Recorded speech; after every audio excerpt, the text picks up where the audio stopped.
There's a Japanese concept called Kano theory by a guy who's at the University of Tokyo, who argued he did a lot of work in the Japanese consumer electronics field back in the day. And he argued that products, and you could apply this to services as well, had three attributes. And they're very different, okay? There's table stakes. You have to not fail at anything markedly, okay? So that would be if you bought milk repeatedly, and every time you bought this brand of milk, the carton leaked, right? You wouldn't buy it again. Doesn't matter anything else you've done. It's a waste of time because the carton leaks, okay? Yep. And that's what's called, I think, sort of you could call it table stakes or basic attributes. They're what's required to be in the category in the first place. Then there are performance attributes, which are how good are you at doing the thing that the thing is intended to do, how good the milk is within the thing, whether people can tell that it's good milk, whether it has reasonable shelf life, all those things. And generally, there's a linear return on improvement there. And then there's this third component of things, which would be delight attributes, where they're things you weren't even expecting. And as a consequence of not expecting them, you really notice them, and they create a kind of emotional effect which is out of all proportion to their cost. But they're often quite tangential to the main function of the product. So the example I always give is if you're in consumer electronics, you have a cassette player. And obviously it has to play cassettes, and it has to work, and it mustn't mangle the tapes, and it mustn't catch fire, and it mustn't do any of those terrible things which would basically be you exit the gene pool at that point. Okay. And then you have the performance attributes of the cassette deck, are things like battery life and sound quality and, wattage through the speakers before they start distorting. Those are the basic performance attributes.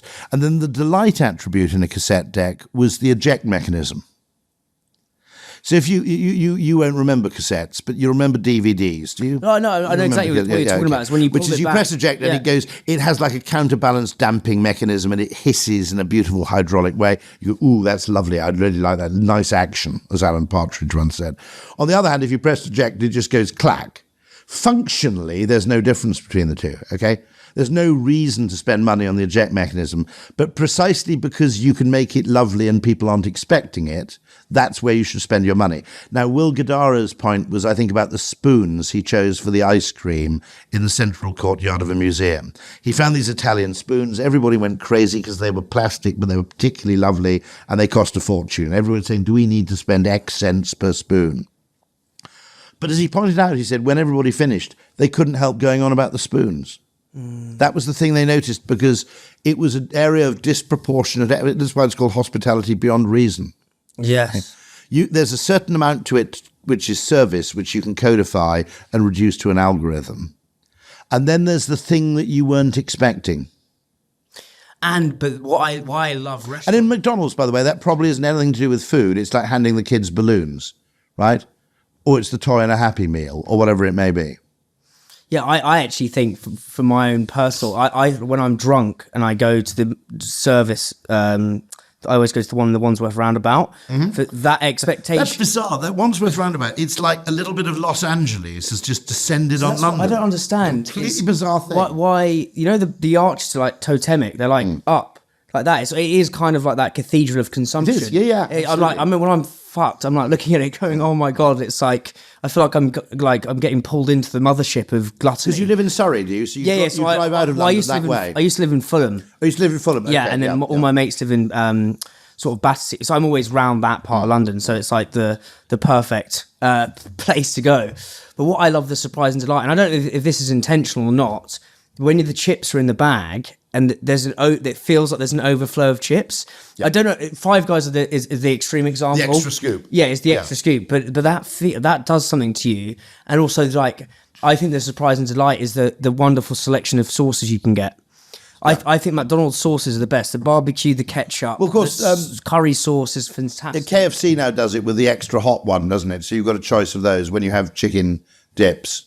Yes. Yeah, they've got an extreme one, and they've got barbecue, and you typically get some sort of sweet chili thing, don't you? Yeah. But those things are exactly that. It's that you know, and actually, you can have a meal that's ruined because they forget to put the sauces in the bag. Oh, well, I've had that numerous times. It's rather like the It's fucking jarring. the most failed attempt to create a low budget own brand version of a product was, I think, Sainsbury's in the 1980s produced their own version of the pot noodle, okay, which was called something like Noodle Pot or whatever it was, and it was the same packaging, but there was no sachet.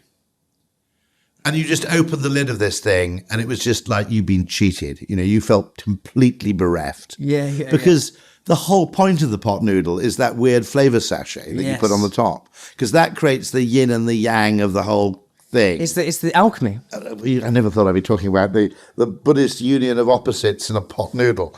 But that's the alchemy of the thing. If the pot noodle had never had that sachet, it wouldn't have gone anywhere. The sachet of the pot noodle is their kind of version of hospitality. But beyond the other reason I love food is like there's basically every single touch point. There's a unique story to tell. Yeah. Like I think the thing I've listened is how Guinness turned their bug into a feature. The fact it takes ages to serve, and is actually a bit of a bar staff don't like serving Guinness because but the fact it takes longer psychologically, that is the way you say it turns into a reward, turn into anticipation, to reframe it. You've been to Devonshire yet? Have you heard of the Devonshire? Oh, don't. Everybody yesterday was talking about the Devonshire, which supposedly does the best Guinness in London. And of course, it's a self-fulfilling prophecy, because if you sell a lot of Guinness, it's really, really fresh. All this stuff about would taste you've never had it until you've had it in Dublin is kind of contextual bollocks. But that's my argument, which is why I said you can open a fish restaurant by the sea, is because fish tastes better when you're by the sea. Rosé wine tastes better when you're by the sea. Don't ask me why. But there are a lot of foods which require context to be fully enjoyable. Oh, it's like food you have on holiday and you bring it back. It's just no. This is the famous example of someone who was in the Caribbean and bought the rights to a banana liqueur, which while they're in the Caribbean tasted, and Pernod outside France tastes like shit. Yeah. Okay, Ricard Pernod. You drink them outside a French cafe. It's fantastic. You go buy a litre bottle to take it home. You won't drink it for 5 years. And the same thing happened with this person who bought the rights to this banana liqueur.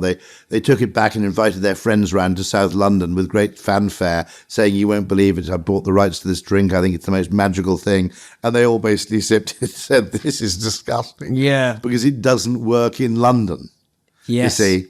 And and when I say that when you're by the sea, it would make sense if this were an evolutionary adaptation, though it might not be. Okay, so I asked the question, this is the question I always had as a mock question for business school students. Why are there more fish restaurants by the sea? And what you might call the black and white answer is, low cost of distribution, access to raw materials, etc. But quite a lot of that stuff's probably gone all the way to Billingsgate and come all the way back again, right? Yeah.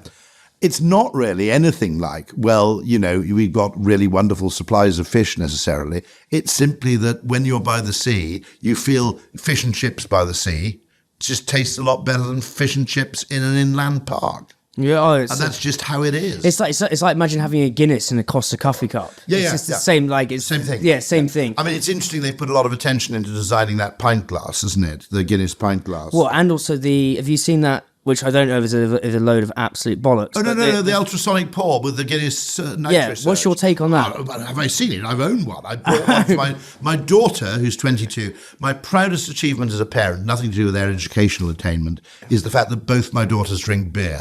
And they're really into beer, because I'm not spending the rest of my life buying the little fuckers rosé. Yeah. Right? Okay.